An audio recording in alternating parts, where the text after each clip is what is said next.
নমস্কাৰ, আপোনালোকক স্বাগতম জনাইছোঁ আজিৰ ভিডিঅ'টোলৈ। আজিৰ ভিডিঅ'টো আকৌ আমি DLED এডমিশ্যন সম্পৰ্কীয় কেইটামান অতি গুৰুত্বপূৰ্ণ কথা আলোচনা কৰিম। যিসকল প্ৰাৰ্থীয়ে DLED এডমিশ্যন ল'ব বিচাৰিছে আৰু যিসকলে SCRT পেট দিছে তেওঁলোকৰ বাবে এই ভিডিঅ'টো অতি গুৰুত্বপূৰ্ণ। আপোনালোকে যদি এই ভিডিঅ'টো চাই আছে সম্পূৰ্ণকৈ চাবলৈ নাপাহৰিব। লগতে আপোনালোকৰ ভাইটি ভণ্টি বন্ধু বান্ধৱী যিসকলে SCRT পেট দিছিলে, যিসকলে DLEDৰ এডমিশ্যন ল'ব, তেওঁলোকক এই ভিডিঅ'টো শ্বেয়াৰ কৰি দিব, কাৰণ তেওঁলোকে এই কথাকেইটা জনা অতি দৰকাৰী। এতিয়া কথা হ'ল, যোৱাকালিৰ পৰা অনলাইন কাউন্সেলিং আৰম্ভ হৈছে আৰু আমিও আমাৰ চেনেলত ভিডিঅ' দিছিলোঁ আৰু তাত আমি যথেষ্টখিনি কমেণ্ট পাইছোঁ। যথেষ্টখিনি কেণ্ডিডেট নাৰ্ভাছ হৈ আছে DLEDৰ এডমিশ্যনক লৈ। কাট অফ বহুত যাব নেকি, ছিট নাপাব নেকি, প্ৰাইভেটত পাব নেকি, নে গভমেণ্টত নাপাব নেকি, তেনেকুৱা ধৰণৰ বহুতখিনি প্ৰশ্ন কৰিছে আমাৰ কমেণ্ট বক্সত। আমি যিমান পাৰোঁ ৰিপ্লাই দিবলৈ চেষ্টা কৰিছোঁ আৰু কিছুমান ৰিপ্লাই দিব পৰা নাই। আৰু আমাৰ ভিডিঅ'টো কাট অফৰ সম্বন্ধে, কিমান কাট অফ যাব ডিষ্ট্ৰিক্ট ৱাইজ, কেটেগৰী ৱাইজ, সেইখিনি কথা আলোচনা কৰা হৈছে। যিখিনি কেণ্ডিডেটে সেই ভিডিঅ'সমূহ চোৱা নাই তেওঁলোকে সেই ভিডিঅ'সমূহ সম্পূৰ্ণকৈ চাব, তেতিয়া কথাখিনি বুজি পাব। আমি তাত কথাখিনি সুন্দৰকৈ উপস্থাপন কৰিবলৈ চেষ্টা কৰিছোঁ। তাৰ উপৰিও সেইখিনিৰ উপৰিও আজিৰ ভিডিঅ'টো কেইটামান অতি গুৰুত্বপূৰ্ণ কথা ক'ম। সেই কথাখিনি আপোনালোকে মন দি শুনিব, তেতিয়া আপোনালোকে কথাখিনি বুজি পাব। এতিয়া কথা হ'ল, অনলাইন কাউন্সেলিং কৰোঁতে আপোনালোকে কেনেকৈ কৰিব, কেনেকৈ আপোনালোকে যিখিনি ইনষ্টিটিউশ্যন সেয়া প্ৰিফাৰেঞ্চ দিব। অনলাইন কাউন্সেলিং কৰোঁতে সদায় আপোনালোকে গভৰ্ণমেণ্ট কলেজখিনি ফাৰ্ষ্ট প্ৰিফাৰেঞ্চ দিব। প্ৰথমতে নিজৰ ঘৰৰ ওচৰৰ কলেজখনেই ফাৰ্ষ্ট প্ৰিফাৰেঞ্চ দিব, কাৰণ সেইটো আপোনালোকৰ বাবে সুবিধাজনক হ'ব। তাৰপিছত অলপ দূৰৰখিনি দিব, তাৰপিছত লাষ্টত প্ৰাইভেট কলেজসমূহ আপোনালোকে ফাৰ্ষ্ট প্ৰিফাৰেঞ্চ দিব। প্ৰথমতে গভৰ্ণমেণ্ট, তাৰপিছত বেছি ঘৰৰ ওচৰৰ, তাৰপিছত অলপ দূৰৰ, তাৰপিছত লাষ্টত প্ৰাইভেট কলেজখিনি প্ৰিফাৰেঞ্চ দিব। তেতিয়া আপোনালোকে গভৰ্ণমেণ্টত পালে গভৰ্ণমেণ্টত পাব, গভৰ্ণমেণ্টত যদি নাপায় আপোনালোকে প্ৰাইভেটত এডমিশ্যন পাবলৈ সুবিধাটো পাব।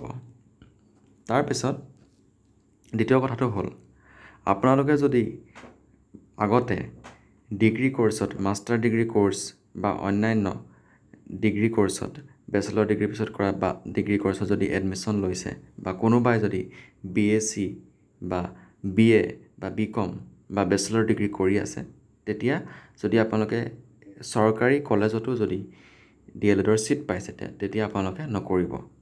কাৰণ যদি আপোনালোকে ডাবল কৰি আছে, এটা ৰেগুলাৰ কৰ্চ যদি কৰি আছে, তেতিয়া আপোনালোকে আকৌ এনেকৈ DLEDটোত এডমিশ্যন নল'ব। তেনেকৈ কৰিলে আপোনালোকৰ লোকচান হ'ব। আৰু বেচেলৰ ডিগ্ৰী কৰ্চটো, ৰেগুলাৰ কৰ্চটো এৰি আহি এই DLEDটো নকৰিব, কাৰণ আপোনালোকে তেনেকৈ কৰাৰ ফলত আপোনালোকৰ এটা বছৰ বা দুটা বছৰ তেনেকুৱা লোকচান হোৱাৰ যথেষ্টখিনি সম্ভাৱনা আছে।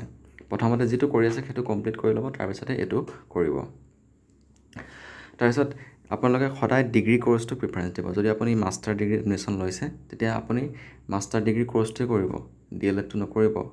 মাষ্টাৰ ডিগ্ৰী কৰ্চটো কৰাৰ ফলত আপোনাৰ নলেজ হ'ব আৰু সেই ক্ষেত্ৰত আপুনি আগবাঢ়ি যাব পাৰিব। তাৰপিছত পিছৰ কথাটো হৈছে, যিসকলে কম নম্বৰ পাইছে তেওঁলোকে যদি প্ৰাইভেটতো যদি ছিটটো পায়, যদি আপোনাৰ যদি এডমিশ্যন লোৱাৰ যদি ক্ষমতা আছে, যদি আপুনি ল'ব পাৰে, তেতিয়া আপোনালোকে প্ৰাইভেটত ছিট পালেও আপোনালোকে DLEDটো কৰি ল'ব।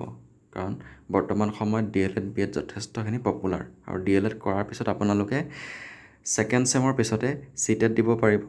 প্ৰত্যেক ছমাহৰ মূৰে মূৰে CTET হয়, সেয়া লোৱাৰ প্ৰাইমেৰী আৰু আপাৰ প্ৰাইমেৰীৰ ক্ষেত্ৰত। আপোনালোক DLED কৰাৰ পিছত লোৱাৰ প্ৰাইমেৰী আৰু আপাৰ প্ৰাইমেৰী স্কুলৰ কাৰণে আপোনালোক এলিজিবল হ'ব টেট দিবৰ কাৰণে। সেয়েহে আপোনালোকে কৰি ল'ব, যদি সঁচাকৈ এজন টিচাৰ হ'ম বুলি ভাবিছে।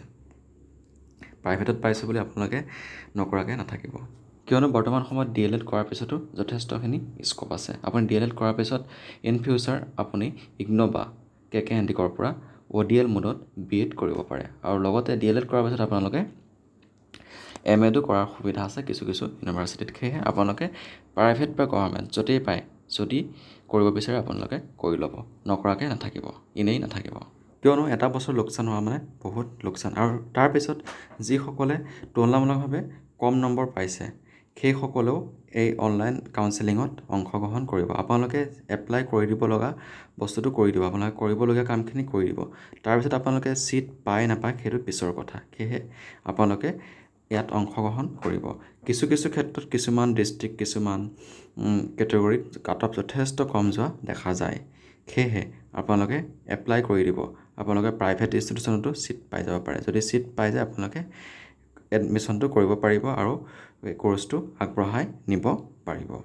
ইয়াৰ পিছতো যিসকলে বাই চান্স DLEDত ছিট নাপায় তেওঁলোকে বেলেগ কোৰ্চ কৰিবলৈ ট্ৰাই কৰিব।